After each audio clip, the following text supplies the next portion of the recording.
Hello everyone, कैसे हैं आप सब। अब हम करेंगे अपना सेकंड पार्ट, लाइट रिफ्लेक्शन और रिफ्रैक्शन का सेकंड पार्ट हम लोग कवर करेंगे। इस वीडियो में कुछ इंपॉर्टेंट डेफिनेशंस हैं, कुछ हमारे इंपॉर्टेंट टर्म्स हैं जो हम कवर करने वाले हैं, जो एग्ज़ाम में कंसेप्चुअल पॉइंट ऑफ व्यू से इंपॉर्टेंट रहेगी, यानी कि आपकी थ्योरी बेस्ड क्वेश्चंस में हेल्पफुल रहेगी। देखिए, डिस्पर्जन ऑफ लाइट आपका क्या है। कोई वाइट लाइट को जब आप प्रिज्म में से पास करते हैं तो 7 कलर्स निकल के बाहर आते हैं। Splitting of white light into 7 colours is known as the dispersion of light.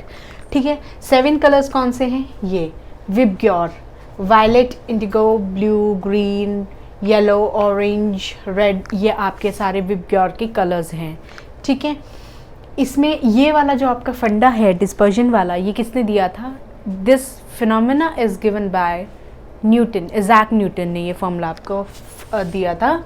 और इसमें जो आर कलर है उसका मैक्सिमम वेवलेंथ है और जो वॉयलेट कलर है आपका, इसका क्या रहता है? मैक्सिमम फ्रिक्वेंसी रहता है। अब देखिए, मैक्सिमम फ्रिक्वेंसी है तो जैसे ऊपर जाएंगे तो क्या होगा? फ्रिक्वेंसी कम होता रहेगा। मैक्सिमम वेवलेंथ आर का है तो यानी कि जैसे जैसे नीचे आते रहेंगे तो वेवलेंथ आपका कम होता रहेगा। ये मैंने इसलिए यहाँ पे एरो बनाया है, अभी बताया है, पहले नहीं मैंने लिखा और यहाँ पे बताया, क्योंकि कन्फ्यूजन होता है फिर नहीं। आप बस एक याद कर लीजिए, उसका अपोजिट आपको मूव करना है। ठीक है, रेड लाइट हम लोग मोस्टली यूज़ करते हैं अपना रात को, आपकी जो ये हेडलाइट्स होती हैं आपके कार में और ये स्कूटर्स में, ताकि उसकी मैक्सिमम वेवलेंथ रहे कि वो ज़्यादा डिस्टेंस कवर करे अपना, आपको दूर से ही दिखाई पड़ जाए कि कोई ना कोई चीज़ आ रही है सामने से। ठीक है, तो ये चीज़ आपको यहाँ पे ये इम्पॉर्टेंट रहेगी। इन दोनों पे हमेशा क्वेश्चन आता ही आता है। और एक फॉर्मूला आपका ये, wavelength is inversely proportional to the frequency. This I had already told you in my previous videos. ठीक है, ये आपका यहाँ पे फंडा रहा। स्केटरिंग ऑफ लाइट ये किसने दिया था? ये दिया था रिले ने। ये आपका फंडा दिया था रिले ने।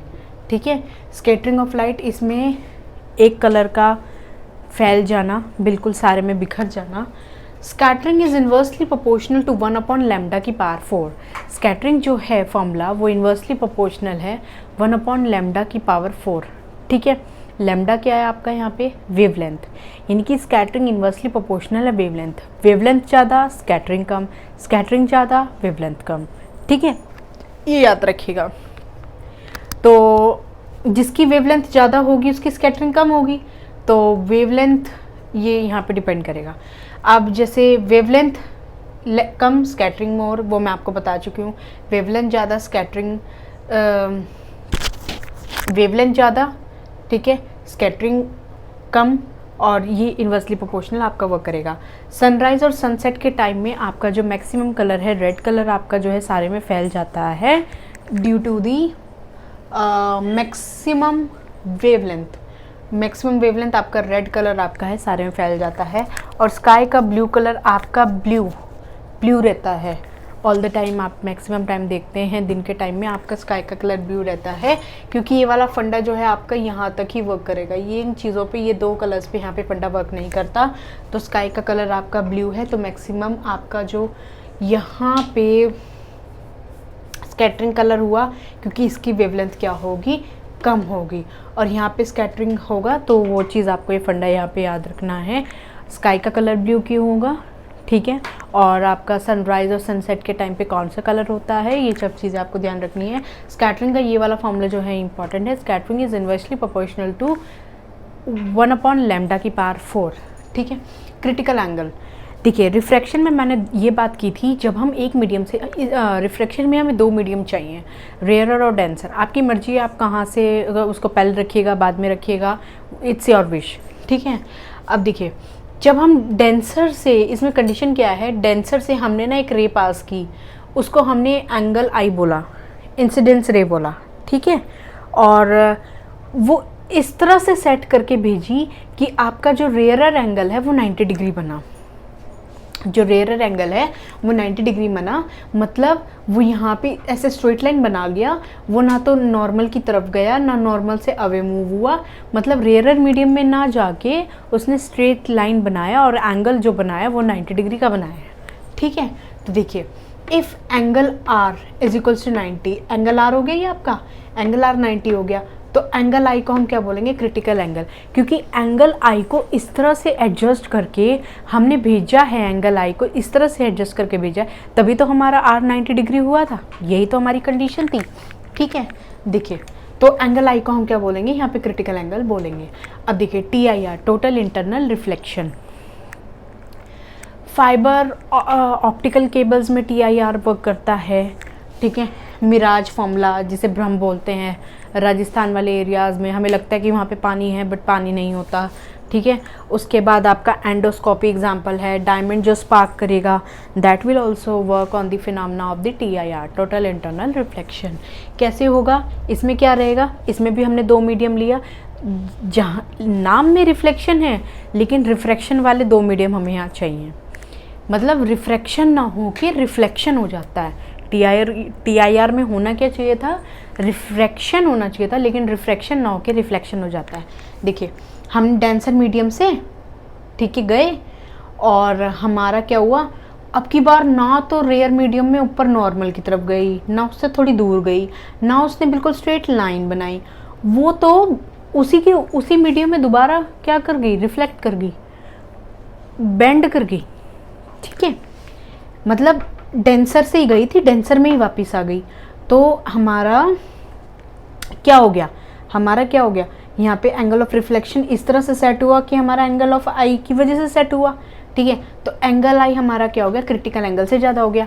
देखिए क्रिटिकल एंगल हमारा क्या हो रहा था, क्रिटिकल एंगल जब हमारा आर जो 90 डिग्री का बन रहा था तब हमारा जो आई एंगल था वो क्रिटिकल एंगल था, लेकिन अब की बार तो वो एंगल आई इस तरह से हो गया, वो 90 डिग्री भी नहीं बना रहा, आर की वैल्यू 90 डिग्री नहीं बना रहा, उससे ज़्यादा बना रहा है। तो फिर हमारा जब आर की वैल्यू ज़्यादा हो गई तो एंगल आई की वैल्यू भी ज़्यादा हो गई, एंगल आई की वैल्यू हो गई यानी कि क्रिटिकल एंगल से वैल्यू ज़्यादा हो गई, तो ये हमारी कंडीशन हो गई।